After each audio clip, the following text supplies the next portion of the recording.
नमस्कार श्रोतेहो, मी अर्चना रवींद्र शिर्के माऊली कथाकथनमध्ये तुमचे पुन्हा एकदा स्वागत करते. आपण ऐकत आहोत बारी, लेखक रणजित देसाई. इनामदार खाकरले. त्यांचा आवाज घोगरा झाला. ते म्हणाले, तेग्या, सरोळीचा पाटील फार माजलाय. धमक्या देतोय मला. त्याचा काटा निघालाच पाहिजे. अंगावर वीज कोसळली असती तरी तेग्या डगमगला नसता, पण त्या शब्दांनी त्याचा धीर सुटला. त्याचे हातपाय लटपटू लागले. तो मटकन खाली बसला. इनामदार त्याच्याकडे पाहून म्हणाले, का भ्यालास? थू, म्हणे खास बेरडाची जात. सरकार, तेग्या कळवळून म्हणाला, तेचं भ्या नाही मला, पण एवढी कामगिरी सांगू नगसा. पाय धरतो तुमचं. दुसरं काय बी सांगा. असं म्हणत तेग्याने अक्षरशः इनामदारांचे पाय धरले. हात लाथेने झिडकारीत इनामदार ओरडले, हे शपथ करायच्या अगोदर समजायला हवं होतं तुला. जा, चालता हो, आणि परत बेरडाची जात सांगू नकोस. नकळत तेग्याच्या डोळ्यातून अश्रुधारा वाहू लागल्या. त्याचे सारे अंग थरथरू लागले. तो उठत म्हणाला, सरकार, हीच शेवटची कामगिरी तुमची. घात केलंसा माझा. परत येणार नाही मी. काळजी करू नगसा. करेन मी तुमची कामगिरी. खरं? इनामदार आनंदून म्हणाले, होय, पण पुढचं तुम्ही बघा. त्याची काळजी करू नकोस. तेग्या, तुला एक सोडून 10 वकील देईन. त्यातूनही तुरुंगात गेलास तर तुझं घर माझं म्हणेन. ज्या दिवशी कामगिरी पुरी करशील त्या दिवशी तुझ्या घराला 5,000 रुपये पाठवून देईन. मग तर झालं. मागची काळजी करू नकोस. एवढं केलंसा तरी रेट झालं.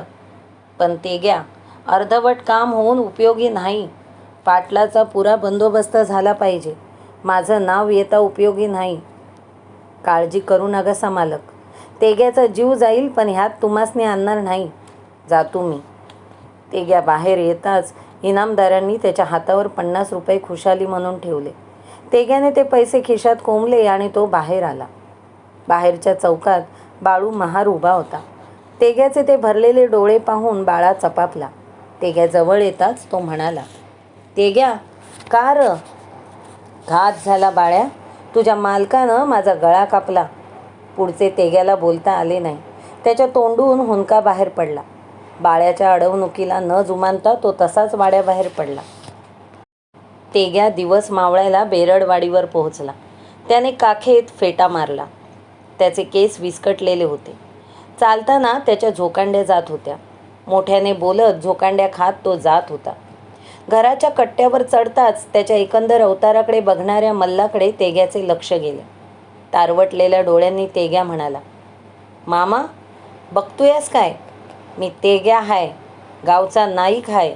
इनामदाराचं कुत्र हाय. कुत्र हाय, कुत्र. तेग्या उभा राहून मान हलवीत होता. मामाने पुढे येऊन त्याचा दंड धरला. त्याबरोबर हिसडा मारून तेग्या म्हणाला, मामा, मागं सर. नागी कुठं आहे? नागी, ए नागी.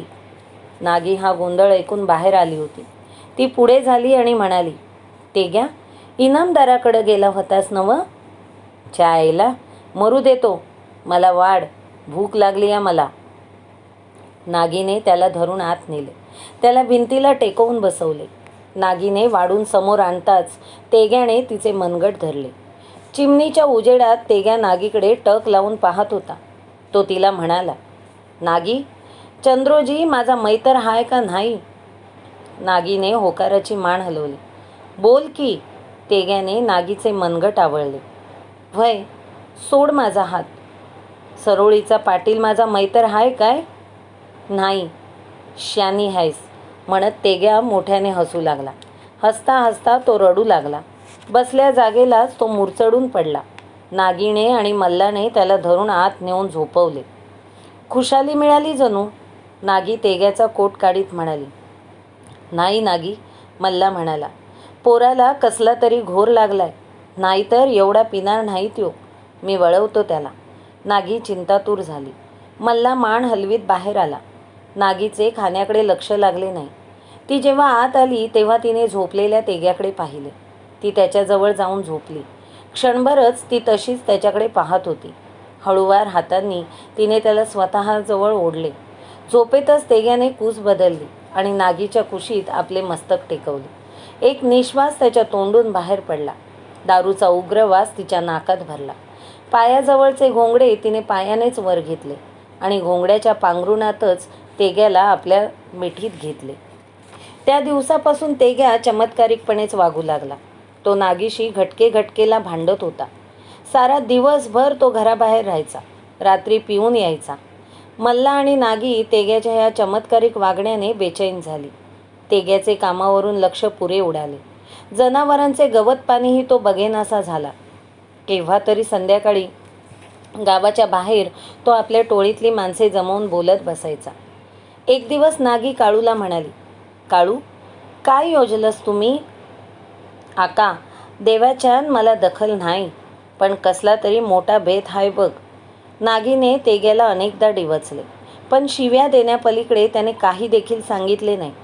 जसजशी अमावास्या जवळ यायला लागली तसा तेग्या भारीच अस्वस्थ झाला. दररोज संध्याकाळी तो कट्ट्यावर फरशीला धार लावीत बसू लागला. नागी मुकाट्याने हे सारे पाहत होती. तिला आता त्याची सवयच झाली होती. एक दिवस संध्याकाळी नागी जेव्हा जंगलातून आली तेव्हा तेग्या तिच्याजवळ आला आणि म्हणाला, लाकडं इकली? वय. नागी, चंद्राला येऊन किती दिस झालं ग? मागं खेळायला आले होते त्यावर कसा आल्यात? त्याला लई भेटूसारखं झालंय बघ. नागी हसली आणि म्हणाली, मग धाड की सांगावा, असल तत्न येईल तो. नागीला बरे वाटले. आजवर आपणाला हे कसे सुचले नाही याचीच तिला चुटपुट लागू लागली. चंद्रोजी आला की तेग्या निवळेल अशी तिला खात्री होती. त्याच्या मनातले काढून घ्यायला एकटा चंद्रोजीच समर्थ होता. खरंच चंद्रा भाऊजीसने सांगावा धाड, नागी म्हणाली. मीच सांगावा धाडाय कशाला पाहिजे? उद्या वस्तीला बोलावून घे त्याला, कोंबडं कर. नागीने दुसऱ्या दिवशी सकाळी इऱ्याकडून सरोळीला निरोप धाडला. गावातून जाऊन तिने कोंबडे आणले. तेग्याने ते 2 प्रहरी कापले. उकळत्या पाण्यात बुचकळून सारी पिसे काढली. कोंबडे सोलून नागीच्या हातात देऊन तो बाहेर पडत म्हणाला, नागी, पण चंद्रा येईल नवं? आजवर कंदी राहिल्यात वय ते? इऱ्याला त्याच्या संगच यायला सांगितलं या. संध्याकाळी नागी भाकऱ्या थापीत बसली असताना तेग्या परत आला. झाल्या का नाही तुझ्या भाकऱ्या? म्हणजे भाकरी आत्ताच खाणार? वय. वय काय, इसरलासा का काय? सकाळी चंद्रा भाऊजीसनी सांगावा धाडलाय त्यो. तू सांगावा धाडलास, मी नवं. आल्यावर वाढ त्याला, मी जंगलात जायचा हाय. कामगिरी हाय जणू. वय. कुठं? विचारलंस कुठं? 56दा सांगितलं तरी तेच, मसनात हाय कामगिरी. नागी पण संतापली. आवाज चढवून ती म्हणाली, गुमान खा मोरचं आणि लाग वाटला, उगीच त्वाण सोडू नगस. तेग्या भराभर घास गिळीत होता. पाणी ढोसत होता. जेवण करून घराबाहेर पडताना तो म्हणाला, चंद्रा आला तर त्याला सकाळपासून सोडू नगस. काय बी करून त्याला ठेवून घेच, मी येतोच तवर. एवढे बोलून आपली काठी घेऊन तेग्या बाहेर पडला. त्या अमावस्येच्या अंधारात नाहीशा होणाऱ्या तेग्याकडे नागी कितीतरी वेळ बघत होती. तेग्याने सरळ जंगलाची वाट धरली. साऱ्या रानावर किड्यांचा आवाज उठला होता. कुठेतरी दूरवर रान सोकन आर्त आवाजात ओरडत होता. जंगलाच्या पठारावर तेग्या पोहोचला आणि खुनेच्या वडाखाली बसला. तेग्याला फार वेळ बसावे लागले नाही. हळूहळू एकाएकी घुबडाचे आवाज येऊ लागले. तेग्या त्याच पद्धतीने त्यांना प्रत्युत्तर देत होता. हळूहळू एक जण जागेवर येऊ लागला. सारे जमले तेव्हा तेग्या खालच्या आवाजात म्हणाला, माझ्या म्हणण्याबाहेर जायचं नाही. जर कुणी तसलं वागलं तर त्याच्या जीवाची जिम्मेदारी माझ्यावर नाही. ध्यानात राहील नवं? वय. साऱ्यांनी साथ दिली. म्या सांगितलं तसंच करायचं. चला, येळ नग. चांग भलं. साऱ्यांनी साथ दिली. जंगलातून आवाज न करता सारेजण तेग्याच्या पाठोपाठ जात होते. अर्धी रात्र झाली. त्यांनी डोंगर पार केला आणि सरोळीचा शिवार गाठला. गावाबाहेरच्या शिवारातच एक बांधालगत सारे लपून बसले. तेग्या म्हणाला, हे बघा, मी संघ 5-7 पोरं घेऊन जातो. तुम्ही सारे हतच बसा. आरोड उठला तर धावत येवा आणि गावाचा रस्ता रोखून धरून उभं राहावा. आम्ही वाड्याबाहेर पडलो की मग जंगलात सुटायचं. ततच साऱ्यांनी मिळायचं. समजलं? एवढे बोलून तेग्याने आपली फरशी काढली आणि काठीला चढवली. इतरांनी त्याचे अनुकरण केले. तेग्या म्हणाला, काळू जी. काळू पुढे आला. रामू पुढे आला. नावे येतील तसे साथीदार पुढे येत होते. 7-8 जणांची निवड होताच तेग्याने देवाला हात जोडले व म्हणाला, सबुरीनं काम घेवा. दबत दबत तेग्या बांध पार करीत होता. त्याच्या पाठोपाठ त्याचे साथीदार सरकत होत्या. गाव अगदी शांत होतं. पाटलाचा वाडा गावाबाहेरच होता. तेग्या वाड्याजवळ पोहोचला तरी कुणी आले नाही. तेग्याने साथीदारांकडे एकवार पाहिले आणि आपल्या मुंड्याशाचा शेव काढून तोंडावरून लपेटला. त्याच्या साथीदारांनीही त्याचे अनुकरण केले. तेग्या सरळ दाराकडे वळला आणि त्याने कडी जोराने ठोठावली. तो आवाज त्या शांत वातावरणात मोठ्याने घुमला. तेग्याने पुन्हा मोठ्याने कडी वाजवली. कोण हाय? आतून आवाज आला. चंद्रोजी हाय? तेग्याने विचारलं. नाही, आतून आवाज आला. पावले वाजली. तेग्या फरशी सावरून एक पायरी खाली आला. दाराचा अडसर सरकवल्याचा आवाज आला आणि तो भव्य दरवाजा कुरकुरत उघडला. कंदील उंचावून एक म्हातारा बाहेर डोकावला, पण त्याने काही पाहायच्या आतच त्याचे तोंड आवळले गेले. कंदील विझवण्यात आला. आवाज न करता सारे वाड्यात घुसले. तेग्याने दरवाजा बंद केला. अडसर सरकवला. काळूला त्याने दरवाजाशी खुणेने उभे केले. वाड्याच्या धुमीवर 5-6 जण अस्ताव्यस्त झोपले होते. तेग्याने खून करताच सारे तिकडे धावले. झोपलेल्यांच्या छाताडावर फरशा ठेवून त्यांना जागे करण्यात आले. बघता बघता साऱ्यांच्या मुसक्या आवळल्या गेल्या. तरी त्यातल्या त्यात एक ओरडलाच, च च चोर. त्या शांत वातावरणात तो आवाज केवढ्या तरी मोठ्याने घुमला. तेग्याने एका उडीतच चौक ओलांडला आणि तो सदरचा कट्टा चढला. त्याच वेळी आवाज आला. अरे कोण वराडलं? कोण हाय? त्या हाकेला उत्तर मिळालं नाही. परत आवाज घुमला. अरे कुणी हाय का नाही खाली? तेग्याने फरशी सावरली. धाब्यावर पावले वाजली. दार उघडल्याचा आवाज झाला. जिन्याच्या कडेला तेग्या भिंतीला चिकटून उभा राहिला. त्याने श्वास कोंडून धरला.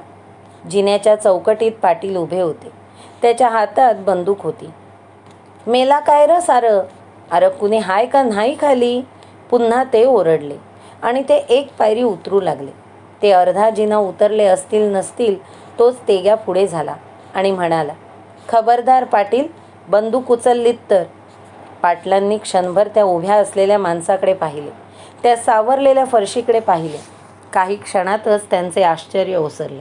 मोठ्या आशेने त्यांनी धुमीकडे पाहिले, पण तिथला प्रकार पाहताच ते पुरे निराश झाले. क्षणात त्यांचा संताप उफाळून उठला. बंदुकीवरची पकड आवळली गेली. पाटलांचा तो नूर पाहताच तेग्या पुन्हा म्हणाला, पाटील, परत सांगतो, बंदूक जरा जरी वर केलीसा तर बरं नाही होणार. माझ्या वाड्यात मला दम देतोस? पाटील तेग्यावरची नजर न काढता म्हणाले, तोंडाला फडकं गुंडाळलंस तरी मी तुला पुरं वळखतो. इनामदाराचं कुत्र तू. त्वांडावर. अरे जा, तुझ्यासारखे 56. पाटलांची बंदूक किंचित वर उचलली गेली. पुढचे वाक्य ते पुरेच करू शकले नाहीत. बंदूक उचललेली पाहताच तेग्याने फरशी वेध घेऊन फेकली. खच्च असा आवाज करून ती फरशी पाटलाच्या छाताडात रुतली. त्यांच्या हातातली बंदूक सुटली. पाटलांचे हात छाताडावर आवळले गेले. क्षणभर ते तसेच उभे होते. दुसऱ्याच क्षणी मेलो अशी आर्त किंकाळी फोडून ते खाली कोसळले. जिन्यावरून गडगडत ते खाली आले आणि तेग्याच्या पायाशी उताने पडले. तेग्या त्या पडलेल्या पाटलाकडे पाहत होता. छाताडात रुतलेल्या फरशीकडे बघत होता. पाटलाचे कुडते रक्ताळलेले जात होते. तेग्या फरशी घेण्यासाठी वाकला. त्याच वेळी जिन्यावरून धडधड पावले वाजली. तेग्याने चमकून वर पाहिले. एक बाई धडधड पायऱ्या उतरून खाली येत होती.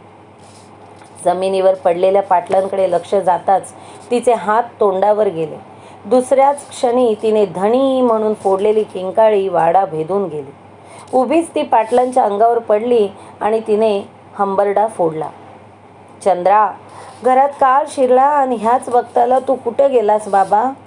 त्या शब्दांनी तेग्याचं काळीच फाटलं. फरशीची आशा सोडून तो कट्टा उतरला. अडसर सरकवीत तो म्हणाला, चला र. सारे जंगलाच्या दिशेने धावत होते. गावात वाढणारा कोलाहल त्यांच्या कानावर येत होता.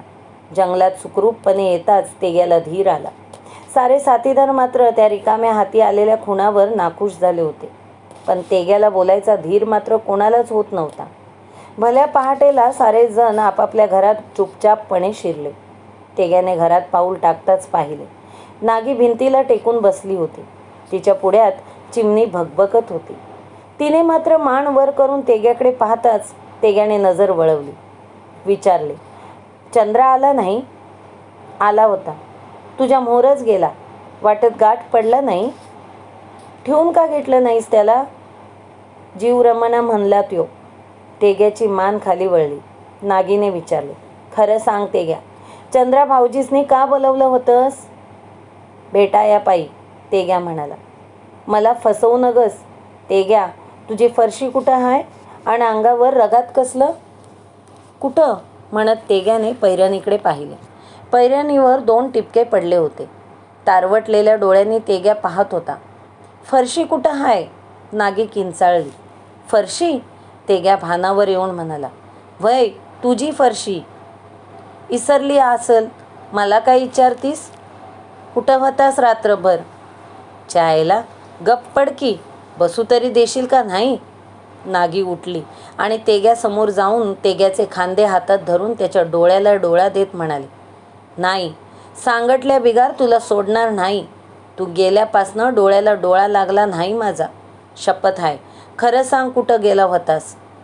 शेवटच्या वाक्यात विलक्षण धार होती. वडील माणूस रागावले की लहान पोराने जसे सांगावे तसा तेग्या म्हणाला, सरोळीला. अव्वा म्हणत नागीने तोंडावर हात ठेवले. तिच्या जीवाचे पाणी पाणी झाले. अधीर होऊन ती म्हणाली, काय केलंस? अरे काय केलंस? पाटलाचा खून. ते ऐकताच नागीच्या तोंडून अस्पष्ट किंकाळी बाहेर पडली. ती थरथरत खाली बसली. क्षणात साऱ्या गोष्टींचा अर्थ ध्यानी आला. तेग्या गुडघ्यात मान घालून बसला. जसजशी नागी विचार करू लागली तस तसा तिचा संताप वाढू लागला. तेग्याने मान वर करताच ती कडाडली. म्हणूनच चंद्रा भाऊजीसने मला सांगावा धाडाया लावलास? विश्वासानं त्यो धावत आला आणि तू त्याच्या मालकाचा मुडदा पाडलास. चकोट पांग फेडलास मैतरपणाचं. नागी बोलू नगस. थू थू तुझ्या करणीवर. आता कुठल्या तोंडानं उभं राहशील चंद्रा भाऊजींच्या मोहरं? नागी ताड ताड बोलत होती. तेग्या खाली मान घालून ऐकत होता. रागाचा भर ओसरताच नागी भानावर आली. तिरस्काराने पाहत ती म्हणाली, का केलंस हे? काय केलं होतं म्हणून तू त्याचा खून केलास? तेग्याने मान वर केली तेव्हा त्याचे डोळे भरले होते. साऱ्या अंगावर कापरा भरला होता. कपाळावरची शिरण शीर उडत होती. असेल नसेल ते अवसान आणून तो ओरडला, नागी, सबूत देऊन बसलो ग. कुणास? सरकारासनी. कोण सरकार? आपलं. मुडदा बसवला सरकाराचा. कवा झालं हे? मागं चुकीनं बारीत सरकारांच्या गाड्या अडवल्या. ते शेवटी त्याच्या कानावर गेलंच. दसऱ्याला त्यांच्याकडे गेलो होतो तेव्हा त्यांनी मला शपथत पकडलं आणि ही कामगिरी अंगावर घातली. तेग्या हुंदके देत होता. डोळे टिपीत होता. नागीचा हात त्याच्या पाठीवर पडताच तेग्याने तिला मिठी मारली आणि तो गदगदून रडू लागला. गप तेग्या, रडू नगस. रडून काय बी होत नाही. नागी, तू सोडून जाऊ नगस, तिच्या कुशीत शिरत तेग्या म्हणाला. त्याच्या पाठीवरून हात फिरवीत ती त्याला मिठी मारत म्हणाली, नाही र तेग्या, तुला सोडून आता कुठं जाऊ? कुठं जाऊ? आणि नागीच्या डोळ्यातून अश्रुधारा वाहू लागल्या.